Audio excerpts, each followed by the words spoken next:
Salut à tous, on se retrouve aujourd'hui pour une journée assez spéciale en Ille-et-Vilaine et plus précisément en périphérie de Rennes où on est allé rencontrer un éleveur avicole hyper passionné qui va nous raconter tous les coulisses de son activité et on ira même rendre visite à l'écomusée de la Bintinée qui nous a gentiment ouvert ses portes pour nous partager tout leur savoir sur les poules de la région. Allez, c'est parti, je vous emmène. Alors bonjour à tous, Olivier Renaud, je suis paysan sur la commune de Louvigné-de-Bay en élevage de volailles de chair. Il y a cannes, pintades, poulardes, tout ça, et des volailles, notamment les poulets coucou de Rennes. Je suis installé depuis 2013 maintenant. Ouais. J'ai repris la ferme de mon père qui était là depuis 1976. Pour la petite anecdote, en fait, le marché des Lys, c'est un des plus gros marchés, un des plus beaux marchés de France.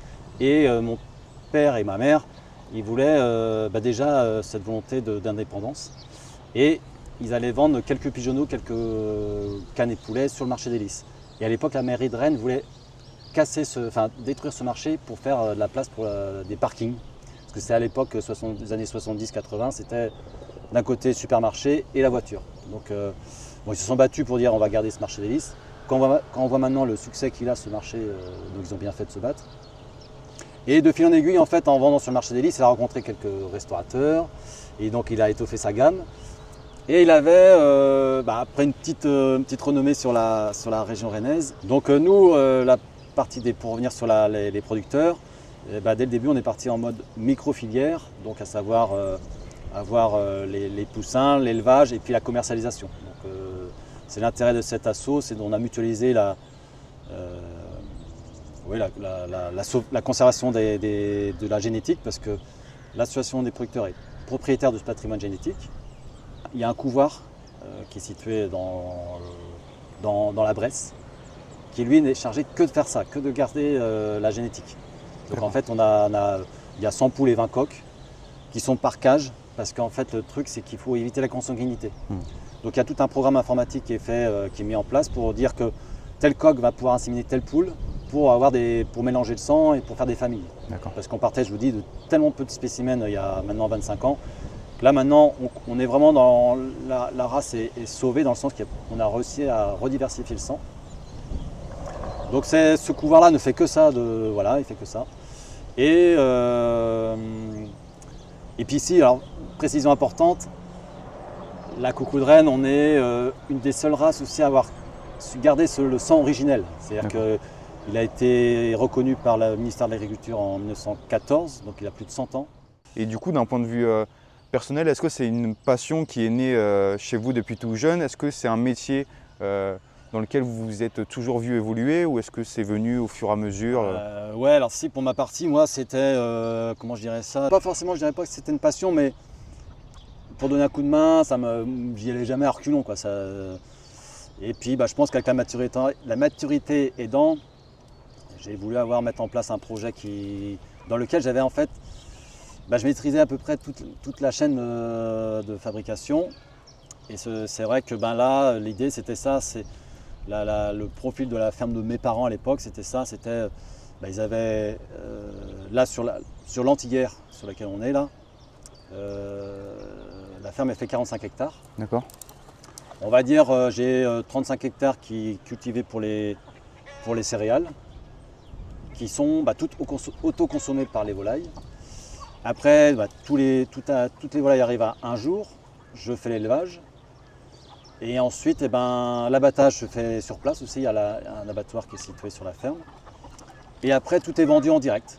Donc en fait, c'est moi ce qui m'intéressait dans cette partie-là, c'est l'aspect, tu gères tout un écosystème, toute une filière, quoi. C'est ça qui m'intéressait, c'est très polyvalent, donc c'est toujours enrichissant. Donc il y a l'aspect, moi il a fallu que je me forme sur l'aspect, donc j'ai repassé un bac agricole pour l'aspect technique. Mais donc c'était super intéressant. Puis après est venu, donc il y avait déjà la coucou de Rennes qui était sur cette ferme-là. Après la coucou de Rennes, ce qui m'a intéressé plus particulièrement, c'était l'aspect, souvent quand j'ai des nouveaux éleveurs qui viennent dans l'association, des producteurs, ils arrivent et disent oh, voilà, nous on est là juste pour produire des poulets et tout ça.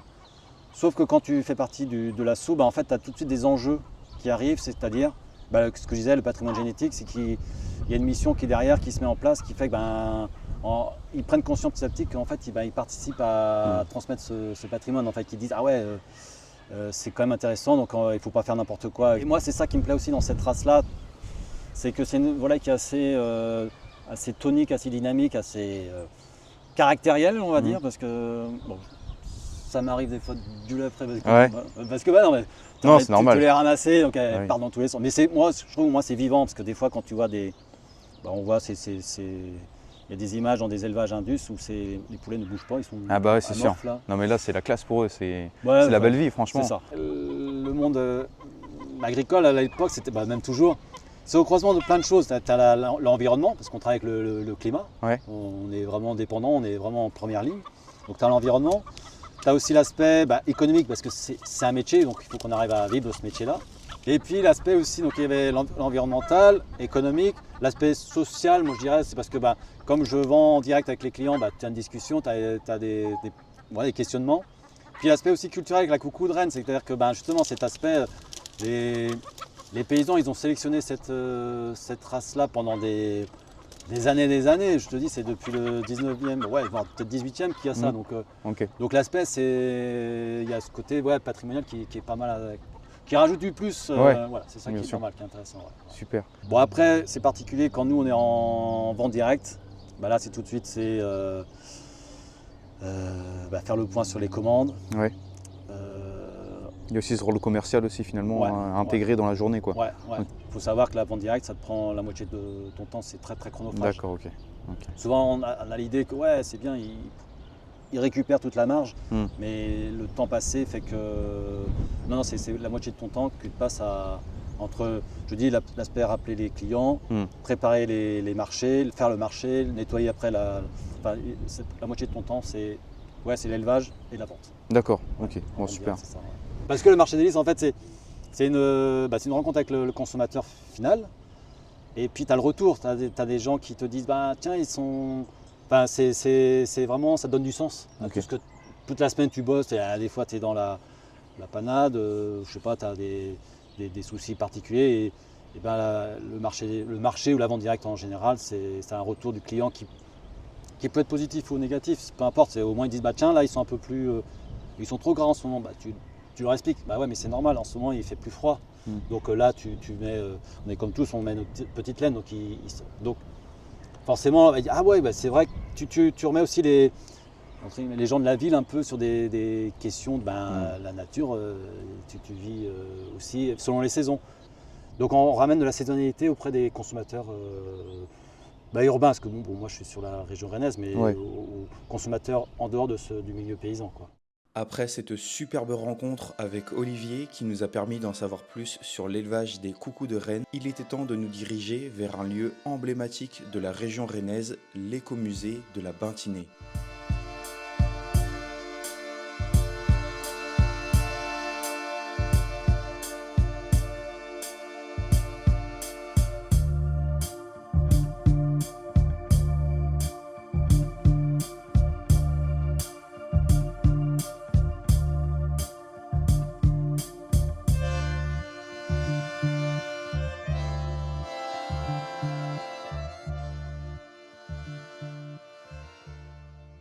Oui, donc bonjour, donc moi Aurélien Faron, donc je suis soigneur à l'écomusée de la Bintinée depuis le 1er septembre 2012. Donc nos missions à l'écomusée, c'est les soins aux animaux, la sélection et la conservation de toutes ces races que nous possédons à l'écomusée. Donc là, plus particulièrement, on est avec les volailles. Donc là, je suis en présence d'une poule noire de Janzé. Donc la poule noire de Janzé, ses caractéristiques, c'est une poule qui est noire, comme son nom l'indique. Elle est originaire de Janzé, une petite commune au sud de Rennes, on va dire 25 km au sud de Rennes. Donc c'est une race qui avait presque disparu et donc on a retrouvé chez un agriculteur. Et à l'écomusée, avec quelques éleveurs, on a retravaillé. Des éleveurs amateurs ont vraiment retravaillé à recréer, ramener cette race sur le devant de la scène. Donc les particularités vraiment de la noire de Janzé, c'est une race qui est assez vive, donc qui est habituée quand même à des grands espaces, assez légère, pondeuse d'œuf à coquille blanche. Sa crête, on veut une crête simple, légèrement tombante sur certains sujets de poule. Un œil foncé, donc souvent brun. Des tarses, pareil, de longueur moyenne. Sa particularité, c'est qu'elle a une ossature fine également, donc on recherche des tarses fins, ce qui est synonyme d'une volaille svelte. Et en fait, un plumage serré au corps, pas de bouffant. Pourquoi ici on retrouve des bagues en dessous sur la patte des poules? Alors tous nos animaux, donc tout éleveur amateur participant à des expositions avicoles se doit de baguer. Donc ces bagues sont fournies par les clubs qui sont adhérents à la FFV ou à la SCAF. Donc c'est des bagues qui sont référencées avec un numéro, on va dire un numéro de série pour l'animal, avec EE. Donc on voit bien ici entente européenne. Donc F pour France. Le C c'est le diamètre de la bague. Parce qu'en fait chaque race a un diamètre spécifique. Donc la poule noire de Janzé c'est un diamètre 16. Le coq c'est diamètre 18, c'est 2 mm au-dessus. Bien veillé, pareil les coqs ils sont bagués au-dessus des ergots pour pas qu'ils se blessent. Et donc tous les ans on a une couleur. Donc là 2024 c'était bleu et 2025 on va avoir une bague verte. Donc ça permet en plus de la date inscrite dessus, avec la couleur de bague on peut se rendre compte de l'année du sujet. Parce que on ne peut pas la renlever. Une fois qu'elle est mise, on la met environ 2 mois et demi, 3 mois. Et une fois qu'elle est mise, on ne peut plus l'enlever, elle est inviolable. Mais tout éleveur amateur participant à des concours ou voulant préserver une race, bague ses sujets quoi. C'est quoi l'erreur de base qu'on pourrait faire en sélectionnant une noire de Janzé? C'est quoi la chose qu'il faut vérifier en premier qui peut nous mettre la puce à l'oreille? La noire de Janzé aujourd'hui, il n'y a pas vraiment de croisement, etc. Et il n'y a pas vraiment, on va dire, pas de triche sur le nom. Aujourd'hui, la noire de Janzé, voilà, c'est une race qui est restée assez sauvage. Donc elle est vraiment élevée par des éleveurs sérieux qui sont au sein du CNVRB, donc le club national des éleveurs de race bretonne. Donc après, c'est vrai qu'on peut se renseigner au sein du club pour avoir des adresses d'éleveurs. Mais voilà, c'est une race, quand on veille vraiment la couleur des tarses, la crête, l'œil, l'oreillon rouge, on n'a pas de soucis. On aurait peut-être plus de soucis sur la coucou de reine au travers de cette race qui est assez vive, mais qui peut être faite par d'autres races également. C'est l'entretien dans des vergers, etc. Et donc, puisque c'est une volaille vive qui va se percher, donc il y a eu une petite publicité de faite par rapport à ça. Donc du coup, la noire de Janzé a créé un engouement, la race a créé un engouement chez des gens qui ont des vergers, etc. Et donc du coup, et maintenant avec la possibilité et la facilité, on va dire, d'acquérir des œufs, on a énormément de gens dans le sud, dans l'est, je connais des éleveurs dans l'est aussi, qui ont de la noire de Janzé justement dans des vergers, etc. Donc on en retrouve un peu partout aujourd'hui en France, oui. C'est génial, ok, super. C'est un bon relancement pour la race après les moments durs qu'elle a vécu. Tu dois en être fier du coup, j'imagine? Ah oui, on est toujours fiers de nos animaux de toute façon et de nos races qui se développent en France et ailleurs.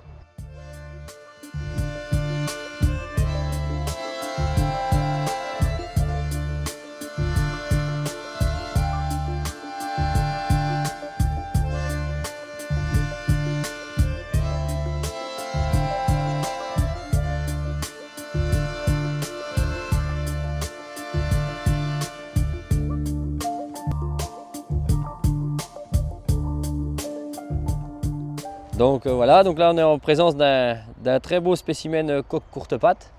Donc une race originaire du Grand Ouest. Pareil, qui avait disparu, il restait il n'y avait plus d'éleveurs en France. Et donc elle a été recréée à base de la Kruper. Donc c'était une race allemande qui est la courte patte allemande. Donc elle a été recréée dans les années 80-90. Et donc elle est rentrée au conservatoire de l'écomusée dans les années 2014-2015, puisque comme c'était une race originaire du Grand Ouest, on se voulait de la défendre. Et donc sous l'impulsion de Joseph Pinault, qui était un éleveur du secteur de Nantes, on avait récupéré quelques sujets et donc voilà, on avait rentré la courte patte à l'écomusée. Donc pour parler de la courte patte, donc, comme son nom l'indique, c'est vraiment la faible longueur de ses tarses par rapport à une autre race qui fait cette race. Donc c'est une race qui est assez rigolote parce que quand ils sont poussins, ils ont un peu une démarche de pingouin. Parce que comme ils ont des petits tarses, ils marchent vraiment une démarche assez spécifique. Donc après, ici on est en présence d'un sujet noir. Donc on retrouve avec sa crête simple et son oreillon blanc. C'est une très très bonne pondeuse. très bonne pondeuse d'hiver. On va dire dans les 3 races, c'est notre meilleure pondeuse ici à l'écomusée et ailleurs aussi, hein, enfin que je connaisse. Donc voilà un petit peu la spécificité de cette race. Donc c'est un gène. Donc quand vous croisez des pattes courtes avec des pattes longues, vous sortez 50% de pattes courtes et 50% de pattes longues. Donc voilà, donc, les pattes longues peuvent servir à faire des poules de ponte ou des coques à manger, parce que c'est une très bonne chair. C'est une race qui est, on va dire, un peu plus compliquée à reproduire dû à ces spécificités-là, mais voilà, vu qu'elle pond très bien, donc il y a du poussin à naître, il n'y a pas de souci. D'accord. Donc on recherche vraiment, donc c'est une poule qui a des tarses courts, mais on recherche des animaux longs. Donc on voit bien sur ce coq, la longueur du coq, Ouais. c'est vraiment des grands coqs, donc on cherche un bateau très long. Donc voilà, moi j'ai pour principe, je mets ma main là, et il faut qu'il fasse toute la longueur de ma main le bréchet. Et j'ai entendu dire que c'était ta race de poule finalement préférée. Est-ce que tu peux nous dire pourquoi? Est-ce que tu as un Ah oui, intérêt aussi pour c'est la race, oui. Donc je l'ai rencontré en 2007 grâce à Joseph Pinault.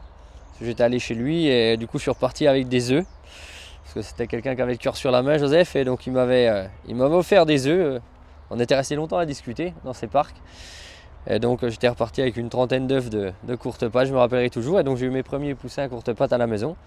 Et depuis ces années-là, la courte patte est toujours restée chez nous. J'ai eu quelques prix, j'ai eu les prix de la ville d'Alençon. Quand j'allais à l'expo d'Alençon, on ramenait toujours le grand prix avec un coq. Donc voilà, c'est une fierté. C'était une fierté. Et c'était le travail de Joseph avant tout, hein. Moi j'ai repris derrière lui sa souche, hein.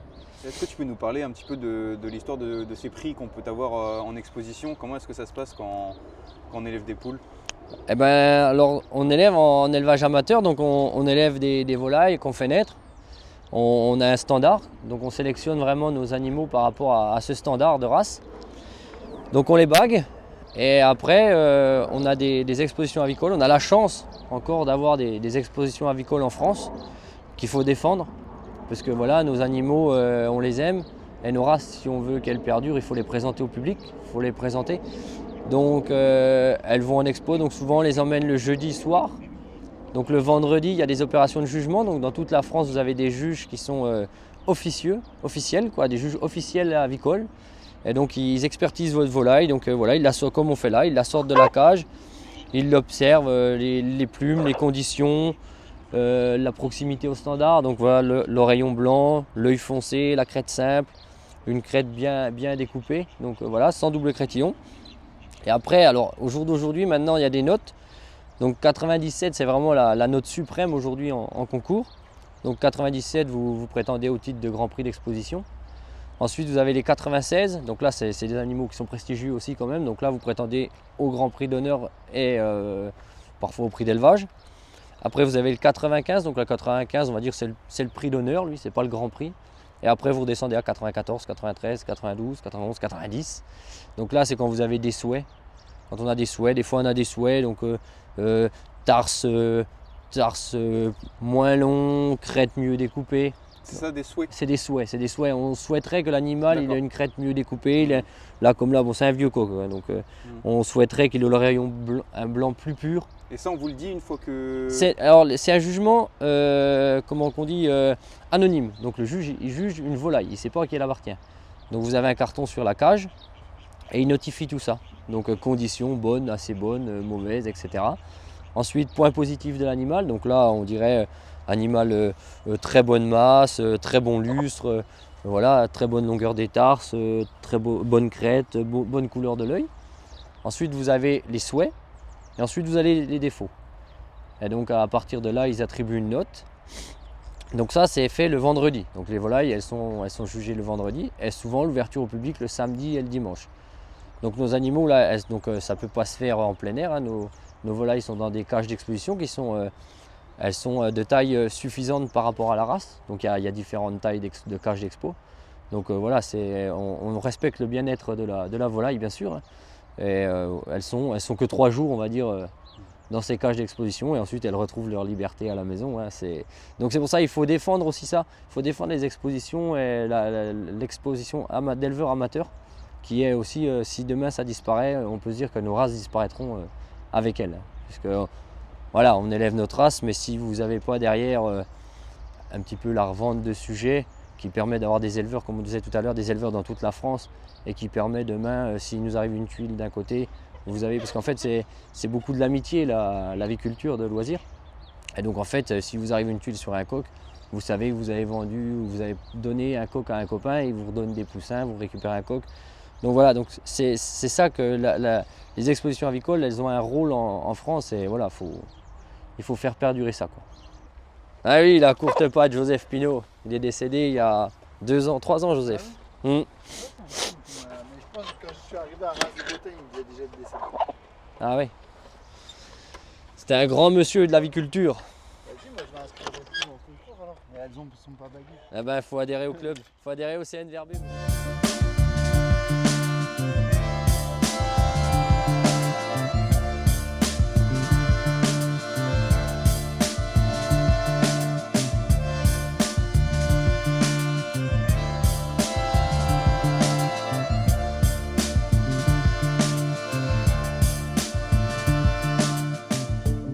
Donc là on est avec un coq coucou de reine, c'est bien ça? Oui, donc là on est en présence d'un coq coucou de reine, donc reproducteur.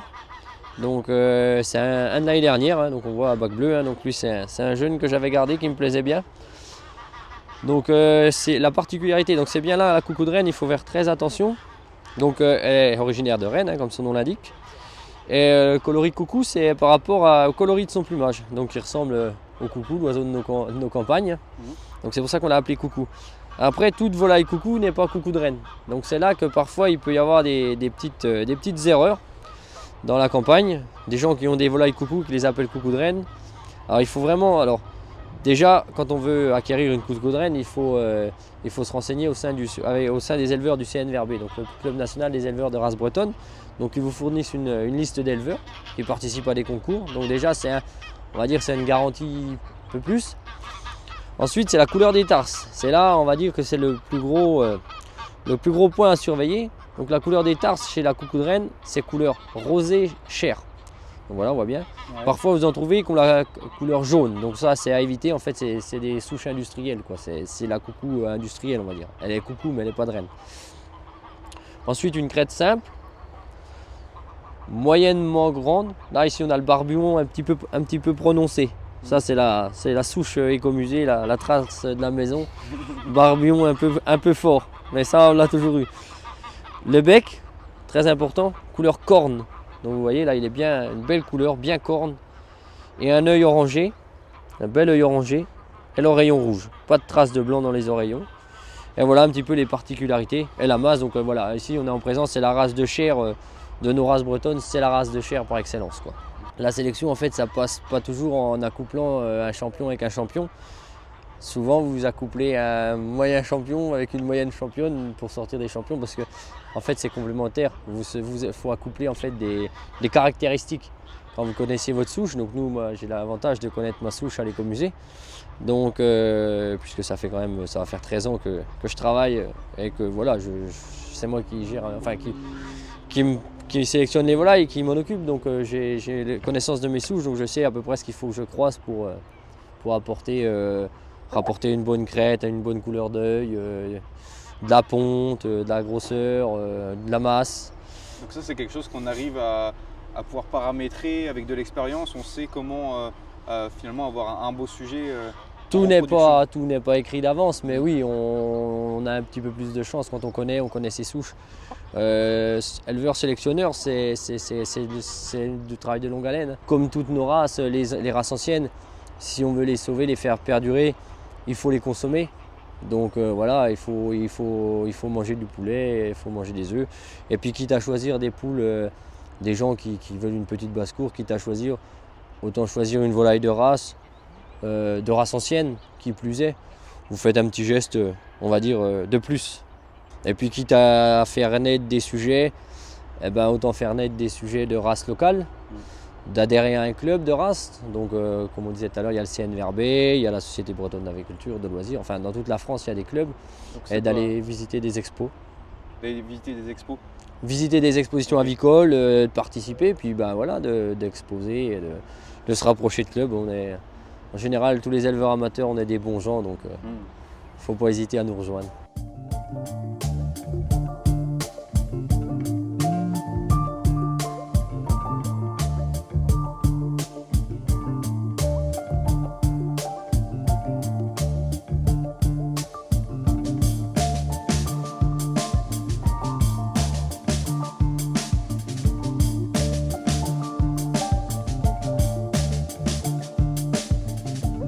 Bon, pour finir cette super journée, je vais laisser la main à Maxime, sans qui rien n'aurait été possible aujourd'hui. Bah merci Owen, merci d'être venu déjà pour cette journée.